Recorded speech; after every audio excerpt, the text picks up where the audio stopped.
Hello everyone. तो आज हम करते हैं introduction exercise 3.3 pair of linear equation in two variables का। तो इसमें हमारे पास आज का जो मेथड रहेगा वो है हमारा एलिमिनेशन मेथड। जो हमारी एक्सरसाइज 3.3 थी वहाँ पर हम लोगों ने किया था सब्स्टिट्यूशन मेथड। तो देखिए इसमें भी हम लोग कंसिडर करेंगे दो इक्वेशंस को। तो यहाँ पर जो इक्वेशंस होंगी हमारे पास वो pair of equation in two variables होंगे, ठीक है ना, यानी कि linear equation in two variables होंगी। तो सपोज मैंने यहाँ पर consider a1 of x plus b1 of y plus c1 equals to 0 एक इक्वेशन, एंड दूसरी है हमारे पास a2 of x plus b2 of y plus c2 equals to 0। तो इसी तरह से आपके एक्सरसाइज में गिवन होंगी ये वाली इक्वेशंस, और वहाँ से आप लोगों को सोल्यूशन फाइंड करना होगा एलिमिनेशन मेथड के थ्रू। तो अब देखिए एलिमिनेशन मेथड क्या बोलता है कि यहाँ पर आप लोग पहले कोफिशिएंट जो भी वेरिएबल आप कैंसिल करना चाहते हैं, एलिमिनेट करना चाहते हैं, तो उनके कोफिशिएंट्स को सेम बना दें। सपोज हम लोग x को यहाँ पर एलिमिनेट करना चाहते हैं तो इट मीन्स इसके कोफिशिएंट्स जो है हमारे पास वो सेम होने चाहिए। यहाँ पर है अभी तक हमारे पास कोफिशिएंट a1 और यहाँ पर है a2। तो इसके लिए मैं क्या करता हूँ, मैं करता हूँ मल्टीप्लाई। देखिए इसको मैं इक्वेशन फर्स्ट नाम दे देता हूँ और इसको सेकेंड। मैंने मल्टीप्लाई क्या किया, इक्वेशन फर्स्ट बाय, देखिए इक्वेशन फर्स्ट में a2 यहाँ पर मल्टीप्लाई करेंगे एंड इक्वेशन सेकेंड में a1 को मल्टीप्लाई करेंगे, ठीक है ना। तो देखिए इससे क्या होगा, हमारे पास था a1 और मल्टीप्लाई किया हम लोगों ने इसको कौन, a2, ठीक है ना। तो मैं यहाँ लिख देता हूँ, देखिए a2 में मैं मल्टीप्लाई कर रहा हूँ। तो हमारी इक्वेशन क्या थी, a1 of x plus b1 of y plus c1 equals to 0, ठीक है ना। a2 मल्टीप्लाई किया मैंने यहाँ पर 0 के साथ भी, तो वो 0 हो गया। इसी तरह से हम लोग इक्वेशन सेकंड में मल्टीप्लाई करेंगे a1 के साथ, तो हमारे पास क्या आ जाएगा, इस तरह से बन जाएगा ये a2 of x plus b2 of y plus c2 equals to 0। इसको हम मल्टीप्लाई कर रहे हैं किसके साथ, a1 के साथ, ठीक है ना। तो ये भी हमारा राइट हैंड साइड 0 हो जाएगा, क्योंकि a1 को मल्टीप्लाई कर रहा हूँ मैं 0 के साथ, तो 0 ही आ जाएगा। अब देखिए इस इक्वेशन को मैं कैसे लिख सकता हूँ, जब a2 को इसके साथ मल्टीप्लाई करेंगे तो ये बनेगा a1 a2x, फिर a2 को इसके साथ multiply plus b1 a2y plus देखिए a2 को c1 के साथ, तो बनेगा a2 c1 इक्वल्स टू 0। इस वाली इक्वेशन को थर्ड रखें, ठीक है। इसके बाद हमारे पास ये वाली इक्वेशन क्या बन जाएगी, ये बनेगा हमारे पास a1 a2x, देखिए a1 को इसके साथ मल्टीप्लाई, तो बनेगा हमारे पास a1 b2y प्लस a1 को इसके साथ, तो बनेगा a1 c2 इक्वल्स टू 0। इसको इक्वेशन फोर्थ मान लें। तो अब अगर आप लोग देखें इक्वेशन थर्ड और फोर्थ में हमारे पास जो x का यहाँ पर कोफिशिएंट है वही कोफिशिएंट यहाँ पर भी आ गया, ठीक है ना। तो इसके बाद अब अगर साइन्स हमारे पास सेम हो तो सब्ट्रैक्शन करेंगे, यहाँ पर भी पॉजिटिव है, यहाँ पर भी पॉजिटिव है, यहाँ पर नेगेटिव होता, यहाँ पर भी नेगेटिव होता, तो तब भी हम लोग क्या करते हैं, सब्ट्रैक्शन। अब यहाँ पर साइन्स दोनों जगह पर सेम है तो हम सब्ट्रैक्शन करते हैं। अगर साइन्स अपोजिट होंगे तो हम लोग एडिशन करेंगे। तो मैं यहाँ पर लिख देता हूँ subtract equation fourth from third, यानी कि थर्ड में से फोर्थ को सब्ट्रैक्ट करेंगे। तो इससे क्या होगा, आप लोग देखें, फोर्थ इक्वेशन है हमारे पास a1 a2 इक्वेशन थर्ड में से सब्ट्रैक्ट करेंगे तो इक्वेशन थर्ड है हमारे पास a1 a2x plus b1 a2y plus a2 c2 equals to 0। इसमें से हम माइनस क्या करना चाहते हैं, ये वाली इक्वेशन, तो बनेगा a1 a2x plus a1 b2y plus a1 c2 equals to 0। तो देखिए सब्ट्रैक्शन जब आप लोग करेंगे तो यहाँ पर पॉजिटिव साइन्स बन जाएंगे नेगेटिव, ठीक है ना। तो ये दोनों टर्म्स हो गई कैंसिल। तो यहाँ पर हमारे पास क्या आया, यहाँ पर अगर हम लोग देखें तो हमारे पास है a1 b2, ठीक है ना, यानी कि मैं लिख सकता हूँ ऐसे b1 a2y माइनस क्या करेंगे a1 b2y, और देखिए फिर प्लस a2 c2 माइनस क्या करेंगे a1 c2 इक्वल्स टू 0। तो यहाँ से आप लोगों ने देखा होगा कि हमारे पास सिर्फ एक ही वेरिएबल बचा, वो है y हमारा। तो y को मैं यहाँ से कॉमन ले लेता हूँ, तो हमारे पास क्या आ गया, हमारे पास बनेगा b1 a2 minus a1 b2, ठीक है, प्लस हमारे पास देखिए इन टर्म्स को यहाँ पर शिफ्ट कर देना राइट हैंड साइड में, तो हमारे पास इस तरह से आ जाएगा a1 c2, ये नेगेटिव था पॉजिटिव हो गया, और ये माइनस हो जाएगा a2 C2। तो y हमारे पास क्या आ गया, देखिए हमारे पास A1 C2 minus A2 C2 divided by B1 A2 minus A1 B2। तो यहाँ से y का वैल्यू फाइंड हो गया, ठीक है ना।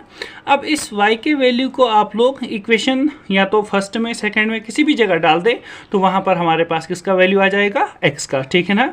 तो मैं यहाँ से लिख देता हूँ substitute the equation of the value of y in equation किसी में भी आप लोग डाल दें तो हमारे पास आंसर आ जाएगा। तो इन इक्वेशन थर्ड में मैं कर देता हूँ, ठीक है।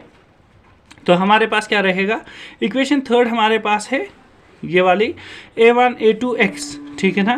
तो मैं लिख देता हूँ A1 A2 x, ठीक है, प्लस है हमारा B2 A2 y की जगह हम क्या लिखेंगे, ये पूरी क्वांटिटी, तो वो है A1 C2 minus A2 C2 divided by B1 A2 minus A1 B2, ठीक है, इज इक्वल टू क्या आ जाएगा हमारे पास, और प्लस है वहाँ पर हमारे पास इक्वेशन थर्ड में A2 C1 is equal to 0, ठीक है ना। तो ये हमारे पास आ गया।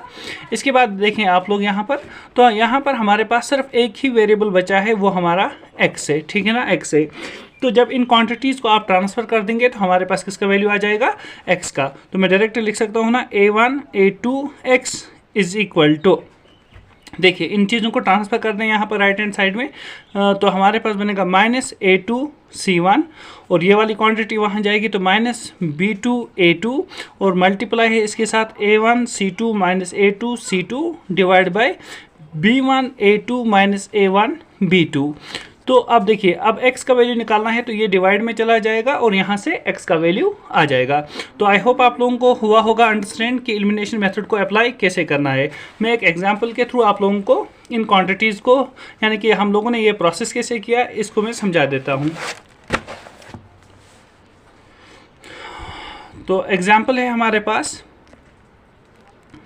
एक दो इक्वेशन है हमारे पास, एक है हमारे पास 3x plus 4y equals to 25, दूसरी इक्वेशन है हमारे पास 5x minus 6y equals to -9, ठीक है ना। ये दो इक्वेशंस हैं हमारे पास।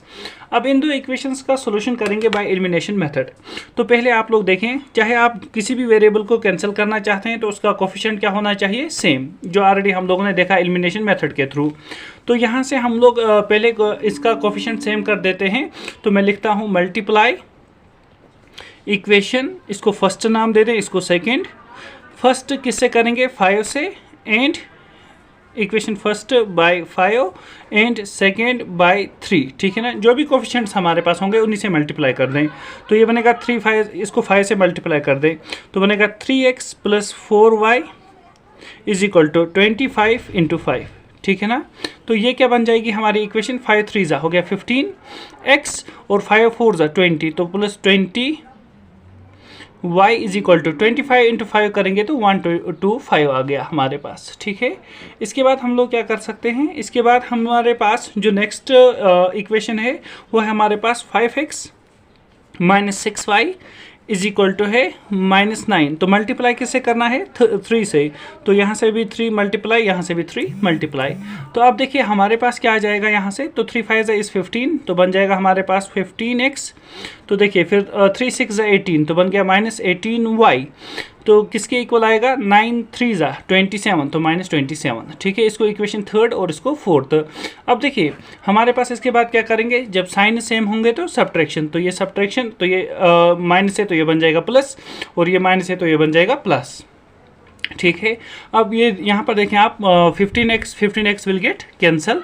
तो यहाँ पर हमारे पास क्या रहा, देखिए 20 और 18 को ऐड कर देंगे तो हमारे पास आ गया 38y इक्वल्स टू, तो इनका एडिशन कर दें, 5 + 7 इज़ 12, 2 1 हुआ हमारा कैरी, 2 + 2 हो गया 4 और 1 हुआ हमारे पास 5 और ये हमारा 1।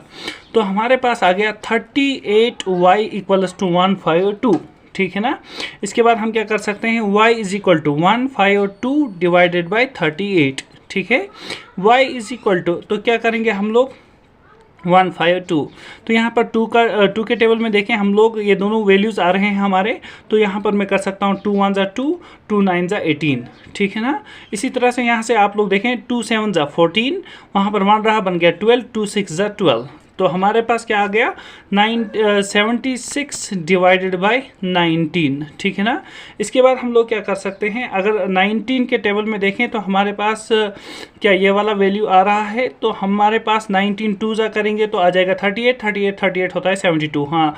तो 19 वन जा करेंगे और 19 यहाँ पर हम लोग 4 जा करेंगे तो हमारे पास कितना आ जाएगा, हमारे पास बन जाएगा 76। तो y का वैल्यू आ गया हमारे पास 4।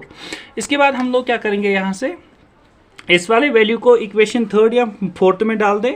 तो मैं लिख देता हूँ यहाँ पर substitute y is equal to 4 in equation 3। तो हमारे पास क्या आ जाएगा, देखिए वहाँ पर है 15x प्लस 20y, y की जगह लिखेंगे 4 इज इक्वल टू है 125। तो अब देखिए यहाँ से हमारे पास क्या आ जाएगा, तो ये हुआ हमारे पास 15x प्लस 24 जा हो गया हमारे पास 80 इज इक्वल टू 125।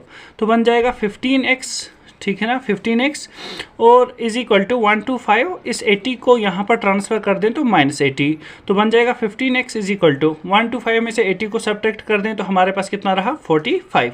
तो x हमारा कितना आ जाएगा 45 डिवाइड बाई 15, 15 वन जा 15, 15 3 जा 45। तो x का वैल्यू आ गया हमारे पास 3। तो इट मीन्स हमारे पास x का वैल्यू 3 और y का वैल्यू 4 इन दो इक्वेशंस का सोल्यूशन है। अगर हम लोग दूसरे मेथड से भी करेंगे सब्स्टिट्यूशन से, वहाँ से भी आंसर यही आ जाएगा, लेकिन ये वाला मेथड इजी है as compare to substitution method.